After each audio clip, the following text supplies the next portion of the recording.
narito na naman tayo para sa isang napaka-sweet at nakakakilig na love story nila Kalingap Edu at Ate Viancy. Tulad mo ay aking makilala at kung ano ako'y tanggap. Para sa pagpapatuloy ng ating love story ay grabe talaga ang pag-surprise ni Kalingap Edu kay Ate Viancy ngayong monthsary nila.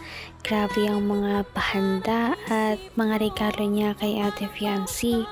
Akala ni Ate Viancy na natural na date lamang ang inaya sa kanya ni Kalingap Edu. Ngunit hindi pala ganoon ang sitwasyon dahil pinaplano niya palang i-surprise si Ate Viancy ng maliit na handaan dahil itong araw na ito ang kanilang monthsary. Ngunit hindi ito masyadong naalala ni Ate Viancy dahil binagyo ang kanilang bahay at nasira ang nga ito. Kaya naman dinate siya ni Kalingap Edu para mawala ang kanyang stress at pagod dahil dito. Ang nais ko lang Namamayat ka na talaga. Nakikita ko na talaga ang ano mo. Butong mo sa leeg. Thank you po dito. Ang ganda. Ganda, oh. Bagay lang sa pinagbigyan. Nararapat lang pag-alay. Bola. Ha? Puro ka lang bola. Totoo nga eh. Ang ganda po talaga. Gilid ko lang muna to. Para yung pagkain natin ay ay lagay.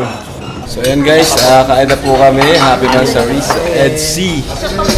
Yay! Happy Monthsary. Happy Monthsary. Ay, thank you din kay Ate M-Joy. Ay, malapit na anniversary niya. Ano insan? Insan Biancy.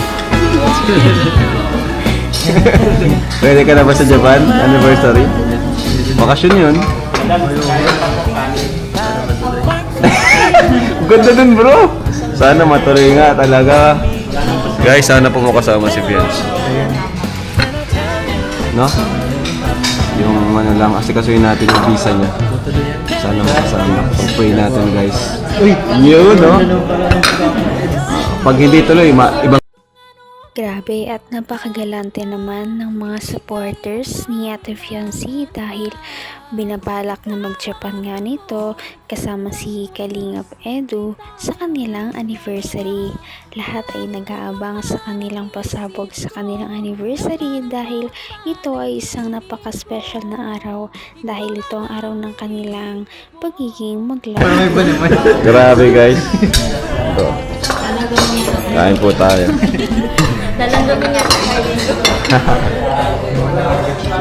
Lechop lang bro. Lechop lang bro. Kain kayo.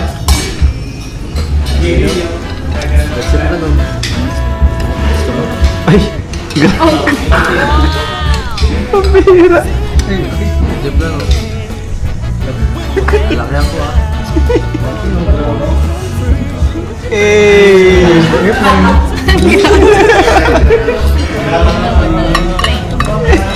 Ginagawa niyo po kung para. Ay, nalaglag. Teka, nalaglag.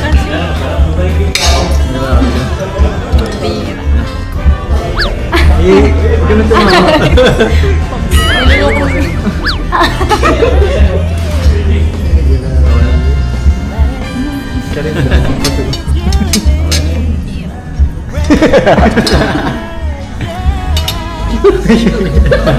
Dahil may naiinggit, subukan na rin kita.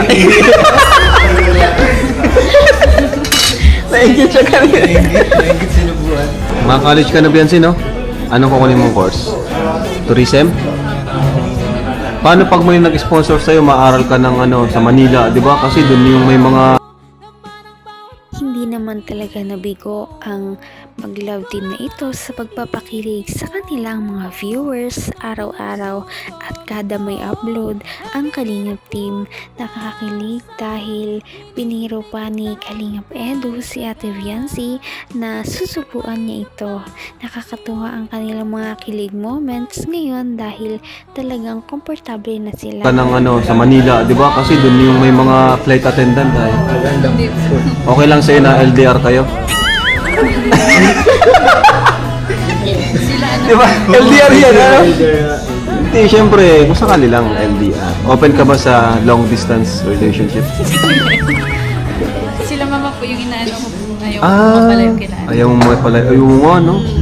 Grabe din pati ang sa inyo ni mama mo, yung kumbaga... Grabe po pati yung mag-alala. Oo, grabe mag-alala si mama mo. Grabe din siyang nakadepende rin sa'yo. Diba? Kasi ngayon halos di man sa sobrang laki nang naitulong mo sa pamilya mo. Lalo ka na Viancy. Diba? Dahil sa'yo, nabago yung buhay niyo. Dahil po yun sa inyo kuya.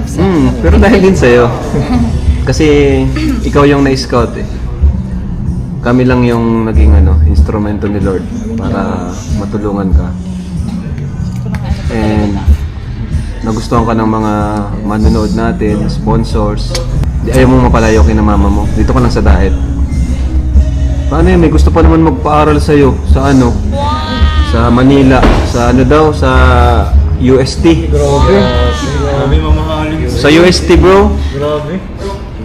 UST yun. Hindi. Si Eds nandito, si ikaw nasa Manila. Chat-chat na lang. Chat. Video call. Grabe no? Sobrang humble talaga ni Ate Viancy kahit na pinupuri siya ng ibang tao dahil sa kanyang mga efforts at paghihirap, talagang hindi niya nakakalimutan na tumanaw ng utang na loob sa mga taong tumulong sa kanya at mga dahilan kung bakit siya nandito sa kanilang kalagayan ngayon. Kaya hindi talaga na magsasawa ang kanilang mga supporters na sila ay suportahan dahil worth it naman ito. Nandito, si ikaw nasa Manila. Chat-chat na lang. Chat. Video call. Lo yun. Pero sanay kaya mo naman. Halimbawa, huwag nating isipin yung yung family mo. Kung ikaw lang, kaya mong mapalayo para sa career mo, ganun. Ano rin pala, strong din si strong independent woman. Pangarap mo di ba, flight attendant. Bagay na bagay sa iyo. Bagay na bagay sa kanya, bro. Naman isang flight attendant at isang vlogger. Bagay bro, no? Bagay. Flight attendant at vlogger. Di pagta kami ibang bansa, kasi ikaw yung flight attendant doon. Ay, angas nun bro. Libre na sa Eds doon. Anong part na kayo? Ha? Anong part? Oo nga, anong part na kayo? Baka part 100, 200 plus. Grabe guys. 100 yan. Ay, nako. Hanggang anong part kaya ang Eds, no? Unlimited. Unlimited kasi wala kami na. Sa susunod na part, abangan ang inaabangan ng lahat na photoshoot ng EDC. Hanggang sa muli, paalam, and Jesus loves you. Sana nga ay matupad ang lahat ng pangarap ni Ate Viancy para sa kanyang sarili at para sa kanyang pamilya. Lahat ng kanyang mga supporters naman ay nandito lamang para sumuporta sa kanya at mag-sponsor sa mga kailangan niya. Kaya naman sana ay magtuloy-tuloy ang kanilang love team at yumabong pa ito.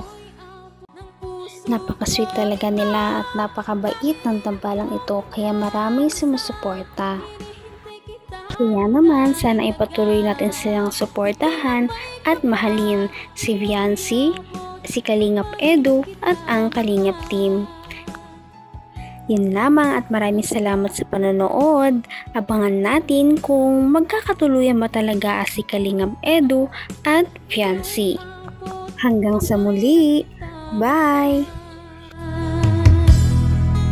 Ngayon'y abot